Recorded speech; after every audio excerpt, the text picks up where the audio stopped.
May mga taong halos buong araw pagod, pero mahirap pa rin. At may mga taong hindi naman mukhang sobrang busy, pero unti-unting yumayaman. Ang totoong difference, hindi sipag, discipline. Araw-araw, alas 5 pa lang ng umaga gising na si Jake.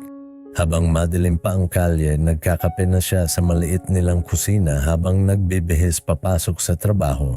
Kilala siya ng mga tao bilang masipag, hindi pala absent, hindi tamad, laging overtime, laging pagod. Pero kahit ganun, parang walang nangyayari sa buhay niya. Tuwing sweldo, ilang araw lang ubos agad ang pera niya. Minsan pagkain sa labas, minsan bagong sapatos, minsan deserve ko top purchases pagkatapos mapagod buong linggo. At kada katapusan ng buwan, pareho pa rin ang eksena. Stress, kulang ang pera, pagod ang katawan, at takot sa future. Isang gabi habang pauwi siya galing trabaho, napansin niya ang dati niyang kaklase na si Marco. Tahimik lang dati si Marco. Hindi honor student, hindi rin sobrang sipag kumilos noon. Pero ngayong nakita niya ito, may sariling kotse na. Maayos malamit, relax lang magsalita, hindi mukhang pagod. Nagulat si Jake. Pre, anong sikreto mo? Mas masipag naman ako sa'yo dati ha. Ngumiti lang si Marco. Tama ka, mas masipag ka. Pero hindi lahat ng masipag umaasenso. Parang may tumama kay Jake. Napatahimik siya. Doon niya unang narinig ang salitang matagal na niyang ini-ignore. Discipline. Hindi raw problema ni Jake ang sipag. Ang problema niya, wala siyang sistema. Busy siya, pero walang direksyon. Kumikita siya, pero walang control. Pagod siya, pero walang progress. Habang nagkukwentuhan sila sa isang karinderya, may sinabi si Marco na hindi makalimutan ni Jake. Ang sipag, kayang kumita ng pera, pero discipline ang nagpapatagal at nagpapalaki nito. Pag-uwi ni Jake ng gabing iyon, hindi siya agad natulog. Tahimik lang siyang nakaupo habang nakatingin sa electric fan nilang maingay. At doon niya na-realize, oo nga no, buong buhay niya, puro trabaho lang alam niya. Pero hindi niya kayang kontrolin sarili niya. Hindi niya kayang tumanggi sa luho. Hindi niya kayang mag-budget. Hindi niya kayang maging consistent sa goals niya. Kapag inspired siya, sisipagin siya. Kapag tinamad, balik ulit sa dati. Parang roller coaster ang buhay niya.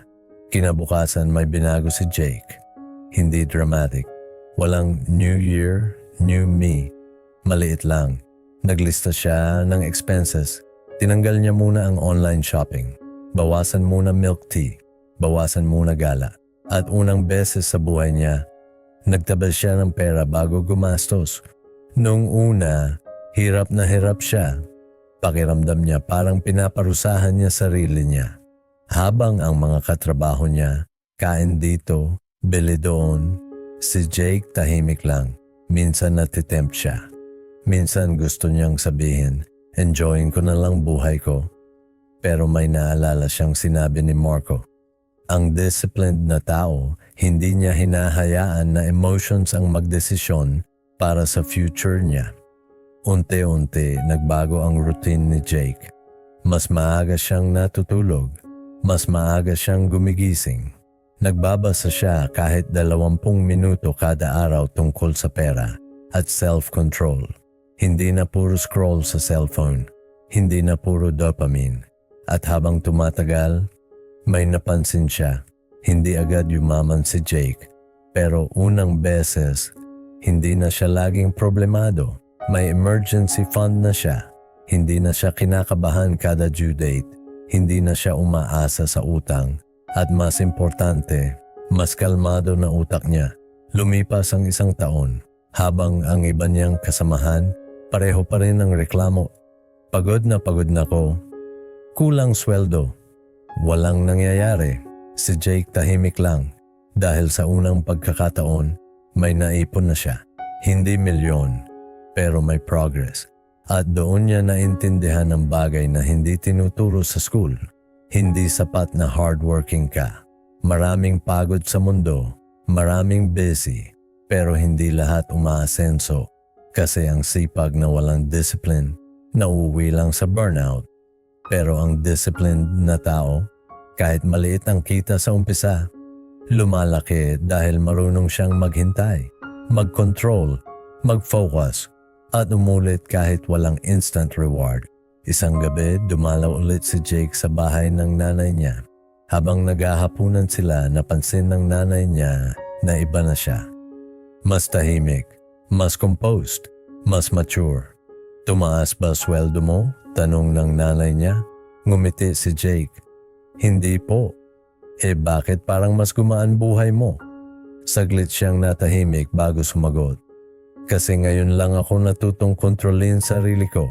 At totoo naman, doon nagsimula ang tunay na pagyaman ni Jake. Hindi sa taas ng sahod, hindi sa dami ng racket, kundi sa araw-araw na discipline na walang nakakakita. Yung pagpili niyang mag-ipon kaysa gumastos, yung pagpili niyang matulog ng maaga kaysa magpuyat, yung pagpili niyang mag-focus kaysa mag-aksaya ng oras. At doon niya na-realize, ang buhay hindi nasisira dahil kulang ka sa sipag. Minsan nasisira ito dahil wala kang control. Kaya may mga taong malaki ang kita pero laging broke. At may mga taong simple lang pero unti-unting yumayaman. Dahil ang tunay na kayamanan nagsisimula muna sa discipline, hindi sa wallet, kundi sa isip.